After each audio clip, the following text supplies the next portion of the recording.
Okay, so in video number 17 I'm going to show you what is a three-phase transformer. All my previous videos were included with a single-phase transformer. So the turns ratio, the magnetic fields in a transformer, I don't know what was, no load test, short circuit test, all that we done with single-phase transformer. But now we have to see what is a three-phase transformer. It's nothing hard, but we have to go over it. If you're wondering why I have these gloves, it's because it's coronavirus, so when we work we have to wear these protection gloves. Three-phase transformers are used to transfer huge electrical energy in household industry, from power plant to industry or households and so on. So they're not used, they can be used for small powers, but rarely. Now, or when you go outside, I don't know where you are, you can see three-phase transformers. So there are two types, there are two ways you can make a three-phase transformer. For example, in the United States of America, you have three separate single-phase transformers, and they are connected in a Y or delta configuration. So they're on separate magnetic materials. In Europe, however, you can see something like this.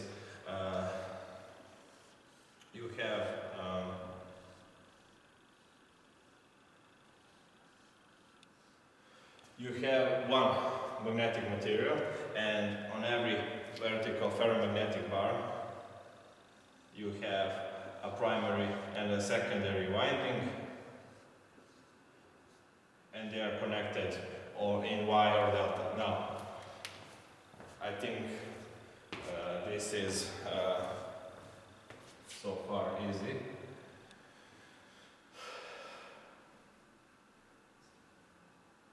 But now let's see the various types of configurations in three-phase transformers. So there are various types of three-phase transformers. So for example, you can make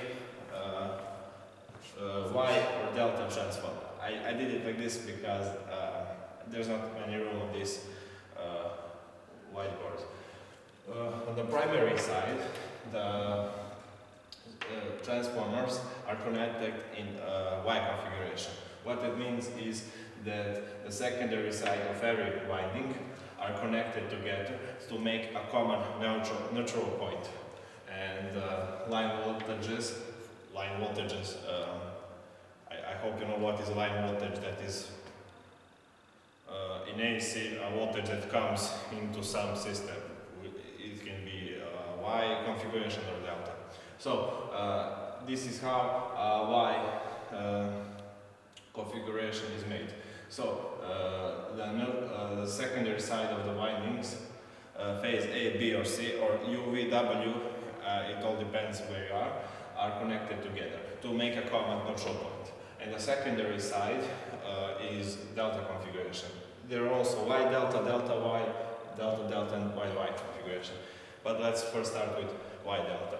And the secondary side, as you can see, delta, how it's connected. The first winding is connected to the secondary, and its output is like this.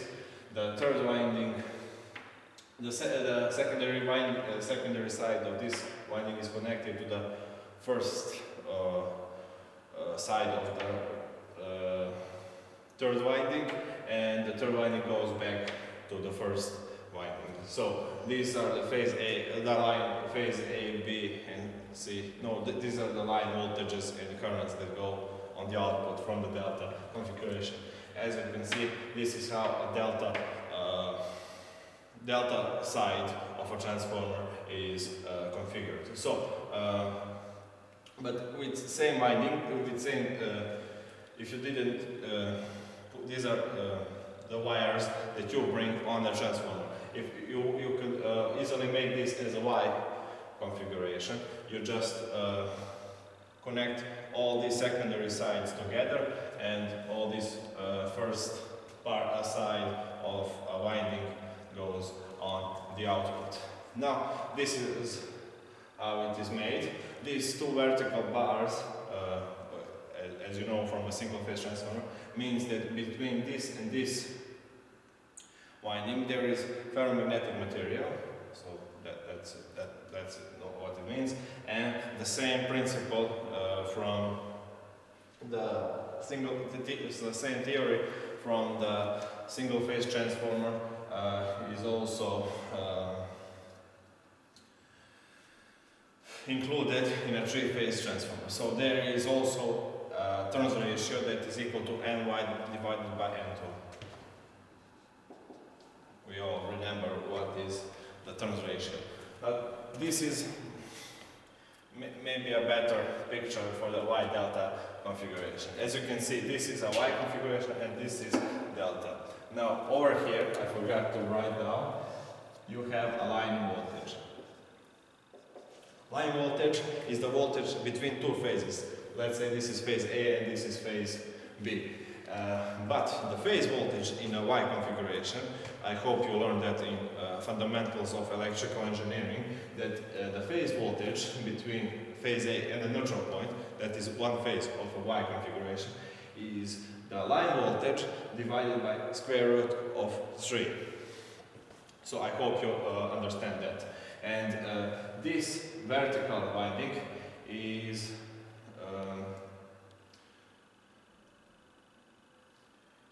connected, I mean, it refers to this vertical winding on the delta side. So here is one vertical bar and this is one vertical bar, so or line, meaning that this and this are connected together. So one winding on this winding and this winding are on the same magnetic bar or ferromagnetic material. So the induced voltage in this phase is divided by square root of 3. The current, however, is the same line current that comes from some system to the phase is the same. So I and the current here I is the same.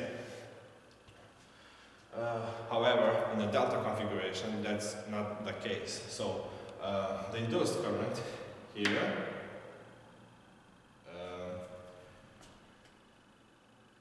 this is a delta configuration. So the line voltage is the voltage between two phases. The line voltage in the delta configuration is the same as the phase voltage. So as you can see, the phase is over here from here, but the line voltage is over here from here. Now, because we have a turns ratio, and on the secondary side, you know that the secondary voltage is the primary voltage divided by A. So the phase voltage here, we divide by square root of 3, this line voltage, is equal to the line voltage over here divided by square root times A in the denominator over here.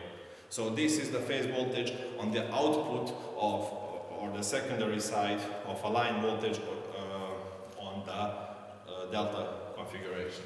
Now, as you can see here, because we have here current that goes I, so this current is also here, the induced current, or the current on the secondary, on the phase current on the delta, so this is the phase current, is A times I. So you know that the secondary current in a single phase transformer is proportional to the directly proportional to the turns ratio. So if the secondary voltage is inversely proportional to the turns ratio, the current is directly proportional. So in the phase current in delta configuration over here is A times I. But the line current in the delta configuration is the square root of the phase voltage, phase current. So the line current that goes output in the output of the transformer is square root of 3 times A times I. So I hope you learned that from fundamentals of electrical engineering, what are the currents on the line voltage and line currents in the delta configuration, the phase voltage, phase current in the delta configuration, and the Y connection. So this is the Y and delta configuration, and this is commonly used to, this particular configuration is commonly used to step down the voltage, because if you have a high voltage over here, it is really good to have a common inertial point. So Y delta configuration are commonly used to step down the voltage. So I hope this is clear now. This here is little shorter. I didn't have much room to draw bigger this next configuration, but I hope you will understand, because I hope you did understand what is going on over here. Now we have the delta Y configuration. Delta Y configuration. Now on the primary side you have a delta configuration, and on the secondary side you have Y configuration. This is used to, if this was used to step down the voltage, this is used to step up the voltage. So for example, if you have long electrical wires that go from the power plant to the, I don't know, industry or household electrical systems. For example, we step up the voltage in the power plant so that the current is low and there won't be joules losses across the wire that goes from the power plant to the industry or households. So first we use delta Y to step up the voltage. Now, when some industry or your house or your district area is used, if the transformer, we need to now, we have a high voltage. Now we have to step down the voltage so that I don't know, in the industry you can use this, but you know, you get the point. So, you know, this is used mostly for lowering the voltage, and this is used for stepping up the voltage. That's what I wanted to say. So now, here we have a line voltage, a line current. The line voltage is V, capital letter V, and the line current is capital letter I. So in the phase voltage in a delta configuration is the same as the line voltage. I hope you understand that. But the current in the line current is not the same as the phase current. We have it over here. Then we have in the phase current of a delta configuration is I divided by square root of number 3 of the line voltage. So this is the voltage, the current in this phase, in this delta configuration. On the output, this is the vertical winding, so we're looking this. The secondary side, you know that the secondary voltage is inversely proportional to the turns ratio, so we divide it by A, and this here is equal to V divided by A, because the phase voltage, we now look at the phase windings over here, and the line voltage in the Y configuration is equal to square root of 3 times V divided by A, because in the line voltage of a Y configuration it is equal to the square root of 3 times the phase voltage in the Y configuration. And the current here that goes out, the current in the phase voltage and the line voltage is the same. We have that over here.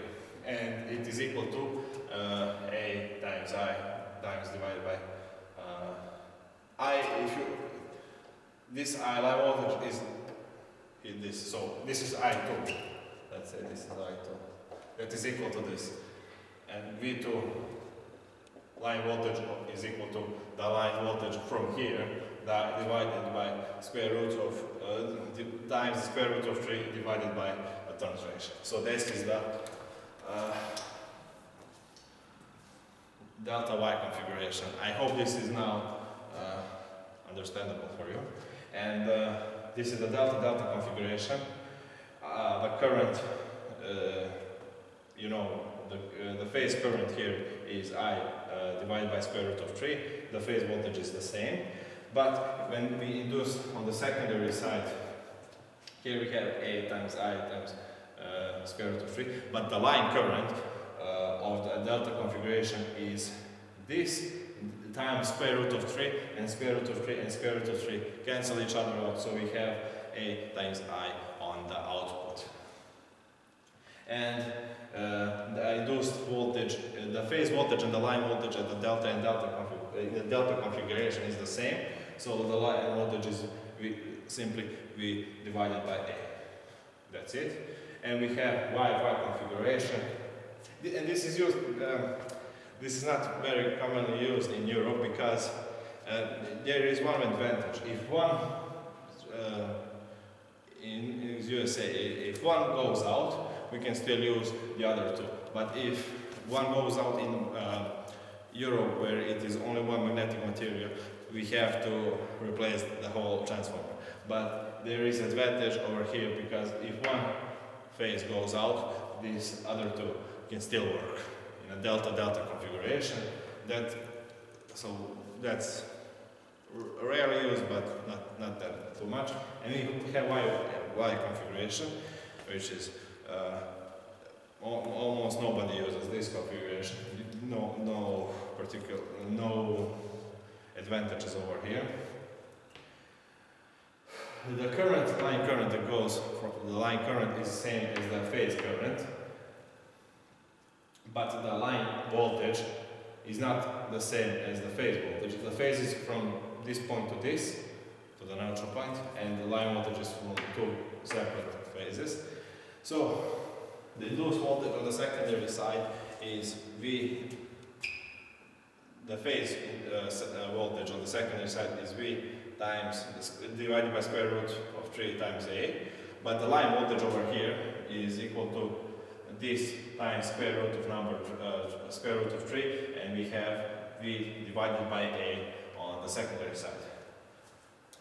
And the current, phase current over here is the same, so there is nothing particular over here. So in my next video, I'm going to show you some formulas how we can make this easier to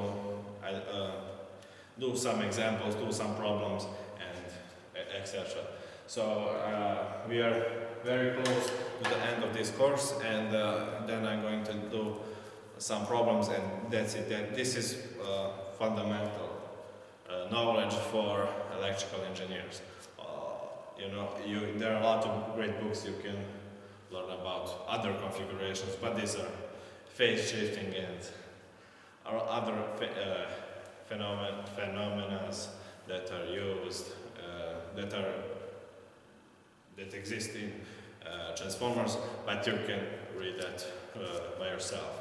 Here I'm just learning you the fundamentals of the transformer. Thank you for watching, and see you in my next video. Goodbye.